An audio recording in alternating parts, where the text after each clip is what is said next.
Ini bukan cuma soal nasi dan lauknya, tapi soal tanggung jawab dan niat baik yang harus dijaga bareng-bareng. Jadi, karena bangsa yang kuat itu dimulai dari perut yang sehat. Belakangan kita mendengar tentang berbagai kasus menyangkut makan bergizi gratis. Sebetulnya makan bergizi gratis ini program yang sangat mulia. Tapi kita sempat terganggu oleh berbagai berita tentang pelaksanaannya. Mulai dari keracunan siswa, terutama di Jawa Barat, kemudian ada sampai bahkan ada bahan bakunya yang berbelatung, dan lain sebagainya. Nah, kita tidak pernah mendengar kasus-kasus seperti itu di Jawa Timur. Kali ini, saya mengundang salah satu pelaku penyedia pelayanan pemenuhan gizi sebagai mitra dari program makan bergizi gratis di Surabaya dengan Ibu Insinyur Reni Widya Lestari. Selamat pagi, siang, malam. Pagi. Saya kenal Bu Reni itu sebetulnya bukan pemain MBG, ya. Kita mengenalnya sebagai ketua IWAPI, betul. Ikatan Wanita Pengusaha ya Indonesia. Pengusaha Indonesia Jawa Kota Surabaya. Masih aktif di situ? Alhamdulillah masih Pak Arif. Sekarang di IWAPI Jawa Timurnya Wakil Ketua 1. Berarti masih membina para pengusaha. Ya, kita pengen juga muncul pengusaha-pengusaha perempuan di Indonesia yang hebat-hebat, dan salah satunya Bu Reni ini. Saya pengen tahu sebagai itu Bu Reni menangani punya dapur makan bergizi gratis sudah berapa sekarang? Di yayasan kami, karena kuotanya satu yayasan 10, alhamdulillah 10-nya sudah terisi. Tapi untuk yang operasional, 3 sudah operasional di bulan Agustus. Kemudian ini bulan Oktober ini mau nambah 2 yang operasional. Jadi totalnya nanti 5 kira-kira di akhir Oktober. Di Surabaya atau di kota lain? Macam-macam, ada di saya di Pasuruan ada, Magetan, Surabaya ada, Sidoarjo ada, dan ini kebanyakan teman-teman IWAPI juga yang menjadi mitra kami gitu, karena memang prinsip kita itu ya di SPPG setelah kami mempelajari, kebetulan kami juga ada yayasan sebelumnya di mana mulai operation di 24 Februari awal tahun, kita ikut yang awal-awal. Di Jawa Timur juga? Di Jawa Timur juga, di kota Surabaya juga. Tapi bukan yayasan saya sendiri, kami masih belajar di situ. Kami sudah running sejak 24 Februari dan di situ saya melihat bagus sekali program ini gitu. Jadi banyak yang terkait, baik dari warga sekitar yang akhirnya menjadi pekerja itu 47 orang. Kemudian satu SPPG. Jadi konsepnya satu SPPG. Jadi satu SPPG berapa orang pekerjanya? Konsepnya 50 orang itu, 3 orang dari BGN, kepala SPPG, ahli gizi dan akuntan, ini dibayari BGN. 47 orang itu dibayari oleh SPPG, tapi dana dari BGN juga yang masuk ke item operasional tadi. Yang 15.000 itu ya? Ya, 15.000 itu 10.000, 3.000 sama 2.000 itu. Okay. Gitu. Jadi yang untuk tenaga kerja berapa? 3.000-nya. 3.000-nya. Itu operasional itu termasuk gaji, listrik, gas, air, sewa kendaraan, itu semua masuk di situ. Nah, tenaga kerjanya itu dari sekitarnya atau dari sekitar SPPG itu atau kemudian dari luar? Diutamakan 70% dari sekitar SPPG. Karena kan processingnya itu mulai malam. Jadi kalau masak mulai jam 12 malam, selesai jam 4 pagi. Kemudian pemorsian jam 4 pagi sampai jam 6. Jam 6 siap untuk didistribusikan untuk anak-anak yang masuk jam 7. Jadi 6:30 udah harus sampai sekolah, didistribusikan. Nanti yang untuk anak-anak yang masuk siang, kan ada beberapa sekolah yang masuk siang ya, itu distribusinya jam 9 pagi. Sebentar nih, saya pengen yang belum tahu nih. Jadi sebetulnya makan bergizi gratis itu 1 hari itu berapa kali makan? Sekali Satu makan? kali. Hanya Satu makan kali. siang? Makan pagi tepatnya. Oh, makan pagi. Menurut saya ya. Oh gitu ya? Ya. Karena mereka sekolahnya ada yang tidak sampai Tidak sore sarapan, tidak sempat. Biasanya anak-anak kan gedabukan gitu kan, nggak sempat makan gitu, jadi nggak bawa bekal. Jadi memang sekarang akhirnya disuruh bawa alat makan aja, sendok, garpu gitu aja. Karena dari SPPG itu sudah lengkap dengan peralatannya toh. Apa food tray-nya food tray-nya dari situ. SPPG, ya. Jadi siswa itu hanya membawa Sendok dan garpu. sendok garpu. Gitu. Kalau nggak biasa sendokan sama garpu. Molo. Jadi, nah, kalau begitu, kalau sudah tertata seperti itu, kenapa kok sampai bisa terjadi peristiwa-peristiwa yang sempat Keracunan, menghebohkan seperti itu? Sebetulnya apa sih? Yang salah itu apanya itu? Kalau saya melihat kan saya baca juga after itu diteliti dan seterusnya ada salmonellanya, ada maksudnya itu bakteri-bakterinya itu adalah bakteri-bakteri yang ikutan di apa ya, makanan bahan baku yang basi. Jadi busuk maksud saya. Nah, berarti ada satu proses yang terlewati, yaitu pada saat pemilihan. Nah, padahal dari proses awal ya, barang datang, ini dari supplier nih Pak Arief, itu kita harus pilih-pilih, mana yang busuk, tidak bagus, kita harus kembalikan supplier. Kalau di kami ya, kami terapkan standar atau SOP yang tinggi. Dan supplier, nggak apa-apa, harganya nggak tinggi sedikit, nggak apa-apa, tapi kami minta barang yang bagus, yang berkualitas. Nah, setelah itu dicuci bersih, kalau sayur harus pakai air garam. Terus kemudian udah saya cuci. Oh, nyucinya itu harus pakai air garam. Agar apa? Menghilangkan bakteri. Iya, yang mulai dari apa? Bukan ngomong belatung ya, tapi ulat-ulat sayur itu nggak ikut. Jadi dia langsung mati, langsung hilang gitu kan. Setelah itu udah selesai dicuci, kemudian di preparation masuk prepare langsung dipotong-potong kan. Setelah di prepare, potong-potong masuk ke baki-baki stainless gitu. Kita wrapping pakai plastik, kita simpan di dalam chiller gitu kan. Nah, pada saat mau dimasak, tim masak datang nih, biasanya jam 12 malam masak nasi, langsung diproses saat itu, cuci gitu kan, cuci beras dan lain-lain, kemudian di steamer sambil nunggu 1 jam. Tim masak koki ini langsung mengambil bahan-bahan yang dari chiller tadi, yang udah di prepare dari sejak sore, kemudian mulailah mereka memasak. Nah, ini kan anggapan saya sudah ada sebenarnya apa ya, di awal udah ada pemilihan toh, ini busuk atau tidak. Nah, jadi ada quality control di bahan bakunya. Kemudian prosesnya juga ada quality control. Ya kan, disimpan di chiller, kemudian harus pakai wrapping juga. Gitu, di wrapping plastik. Pengiriman ketika dikirimkan itu sudah dalam bentuk wrapping. Nah, ketika dikirimkan setelah selesai masak semua, antara dapur menuju ke ruang pemorsian itu harus ada kayak plastik curtain gitu yang anti insect sehingga tidak ada lalat, tidak ada binatang terbang. Nah, itu kan panas-panas nih. Digeser ke ruang pemorsian. Itu harus agak didinginkan dulu sebelum ditaruh di food tray. Food tray dijejer-jejer, kemudian diporsi sesuai dengan gramasi yang ditentukan oleh ahli gizi. Jadi udah ada kayak ukurannya gitu loh. Kalau misalnya ditimbang ini, oh ini sekian gram, 50 gram, berarti nanti pakai centong nasi yang kecil. Karena TK sama SD kelas 4 ke atas itu beda ukurannya. Ukurannya beda. Kalau untuk TK itu nasinya cuma 50 gram. Kalau untuk kelas 4 ke atas sampai SMA itu 100 gram nasinya. Tapi harganya sama? Beda. Oh gitu?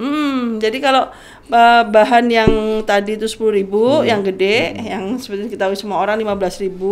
Kalau yang TK itu 8.000, kita dibayar hanya 8.000 untuk bahannya gitu.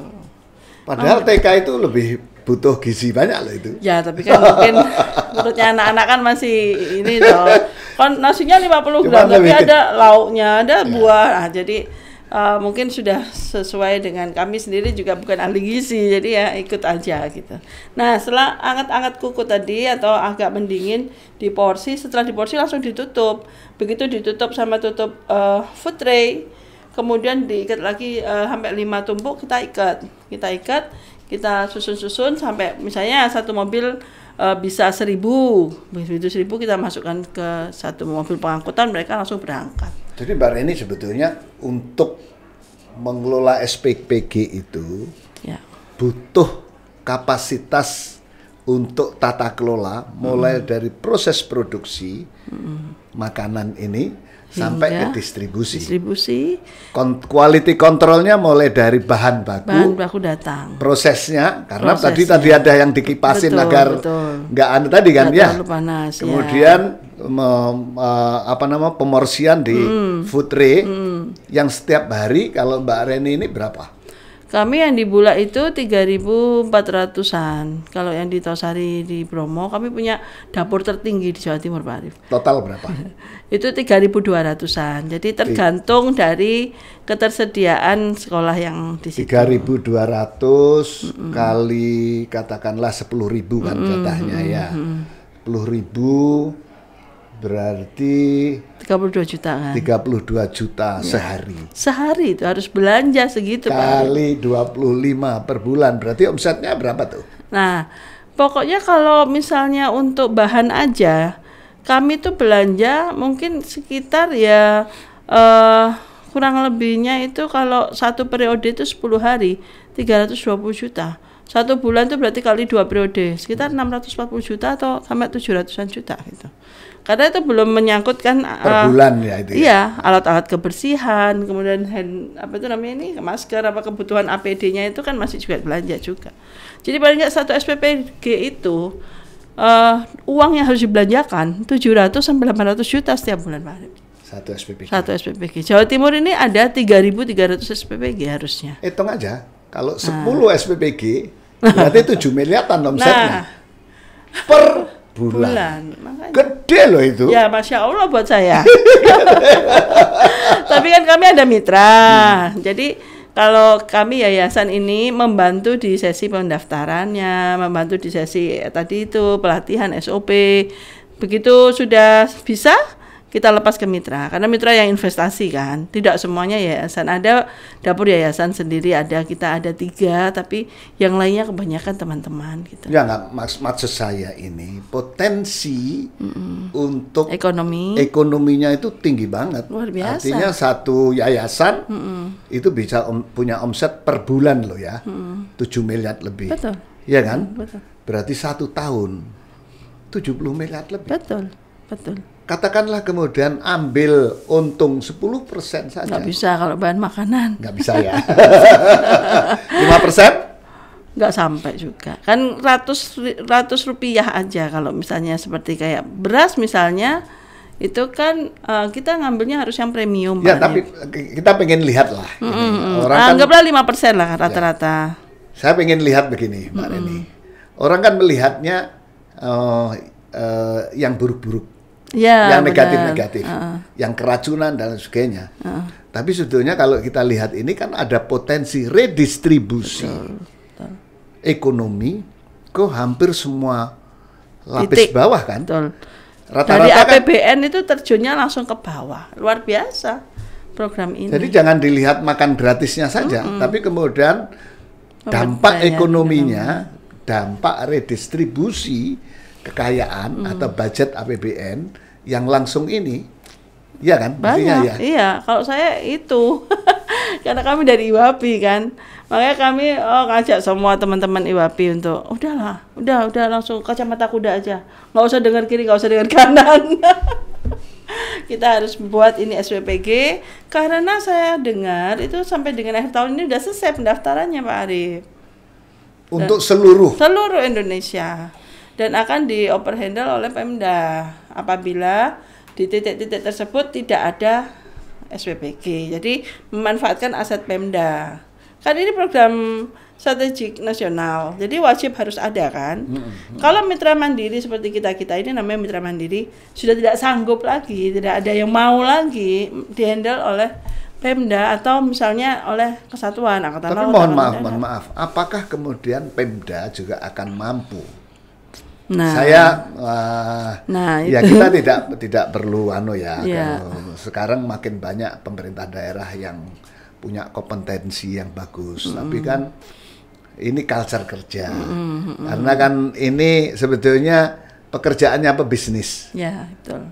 Misalnya malam hari harus kerja, pagi hari harus pengantaran, every day. Every day. Ini setiap hari. Senin sampai Sabtu. Senin sampai Sabtu. Kadang-kadang kalau belum settle sistemnya, itu biasanya seorang pengusaha tidak akan berani meninggalkan, harus begitu kan? Ya, betul. Tapi kalau culture di birokrasi kan tidak seperti itu. Tidak seperti itu ya. Kalau Sabtu Minggu libur ya libur kan? Libur ya libur.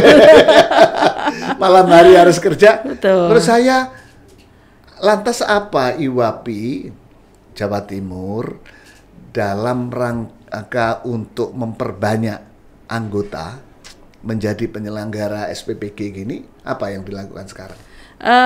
Jadi kami akhirnya membentuk semacam satgas.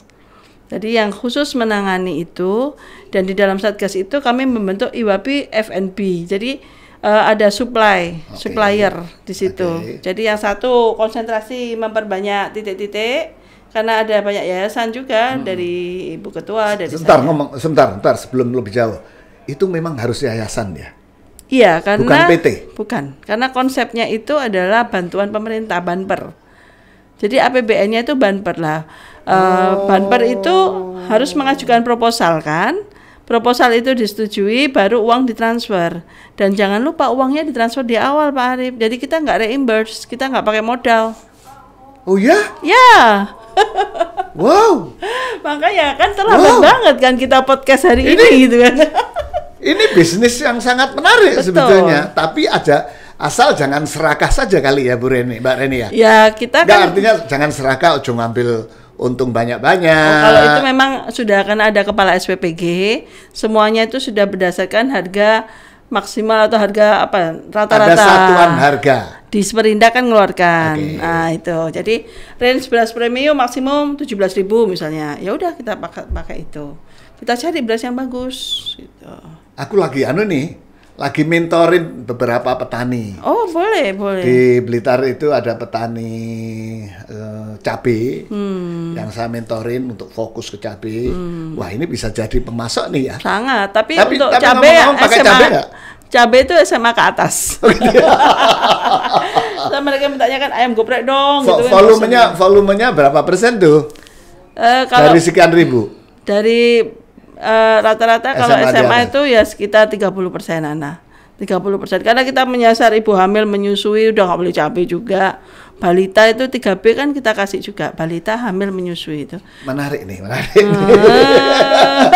Saya nanti tak pengen dapat listnya. List apa saja pembelanjaannya ya. Ya, belanjanya atau buah jelas bahan bakunya. Ya, buah itu pasti setiap hari. Sayur setiap hari, tahu tempe setiap hari, Pak Arif. Sehingga saya pengen mementori petani. Jadi petani kita itu kan harus transformasi juga. Ya.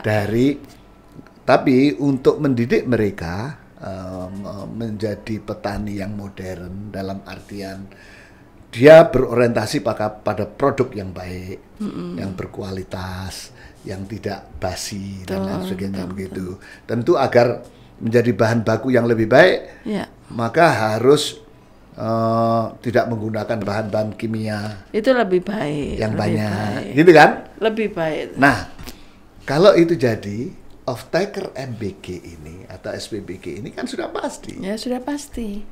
Ya, dan kan? sekarang saya dengar juga sudah ada sedikit-sedikit kelangkaan.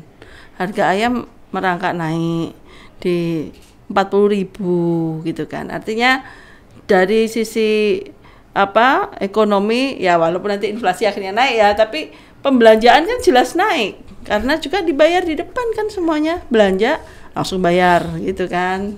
Ini lelur, jangan dilihat keracunannya saja, jangan dilihat kasus belatungnya. Tapi lihatlah kemudian makna lain dari MBG ini. Bagi saya itu redistribusi akses para pengusaha, mulai dari petani di tingkat bawah ini menjadi sangat penting sekali gitu. Karena ini koreksi atas model trickle down effect yang dulu kan pikirnya ayo dibesarkan yang di atas dulu, baru nanti akan mengajak yang bawah juga. Ternyata enggak juga. Karena itu harus ada perombakan sistem. MBG adalah salah satu program prioritas untuk merombak sistem redistribusi ekonomi di Indonesia. Menurut saya menarik sekali. Ada pesan terakhir yang pengen disampaikan oleh Mbak Reni untuk satu tentu untuk para pengusaha SPPG, dua sebagai para anggota IWAPI, kemudian ketiga bagaimana kita menyikapi tentang peristiwa-peristiwa yang mengganggu pelaksanaan MBG itu. Ya. Apa namanya, lur konco-konco kabeh gitu ya, teman-teman semuanya. Jadi program MBG ini sudah digagas oleh Presiden, disiapkan anggarannya, dan kita ini tinggal melaksanakan sesuai juknis. Juknisnya juga sangat lengkap, 185 halaman, bisa saya share nanti. Sehingga menurut saya ini adalah peluang yang bagus bagi kita untuk bangkit dari kegiatan ekonomi yang kemarin sempat merosot. Kami dari IWAPI berkomitmen untuk menambah titik-titik SPPG yang melayani masyarakat, melayani calon pemimpin bangsa. Ini yang selalu saya tekankan, kita melayani masyarakat, tidak hanya masyarakat tapi anak-anak. Jadi anak-anak kita tidak nanti insya Allah stunting akan turun, anak-anak menjadi cerdas karena 4 sehat 5 sempurnanya terpenuhi, dan harapan kita sebagai ibu-ibu, anak-anak kita menjadi pemimpin yang sangat dibutuhkan oleh Indonesia nantinya. Dan untuk apabila terjadi keapesan termasuk musibah-musibah yang ada, maka kita harus introspeksi diri, kita harus perketat SOP kita tingkatkan sendiri, kita naikkan sendiri standar daripada dapur-dapur yang kita punyai atau kita kelola. Saya pikir seperti itu, Pak Arif. Makasih Mbak Reni, saya panggil Mbak aja lah biar.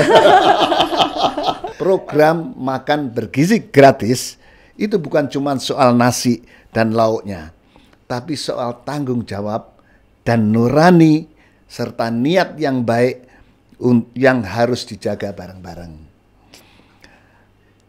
Karena dulur harus tahu, bangsa yang kuat itu bisa berasal dari perut yang sehat. Terima kasih Bu Reni sudah mau ngopi bareng dengan kita. Buat sobat-sobat, buat dulur-dulur semuanya, ingat makan boleh gratis, tapi jangan sampai gizi dan nurani kita ikut gratisan. Jangan menggadaikan nurani kita di dalam program makan bergizi gratis ini. Sampai ketemu lagi di lain waktu.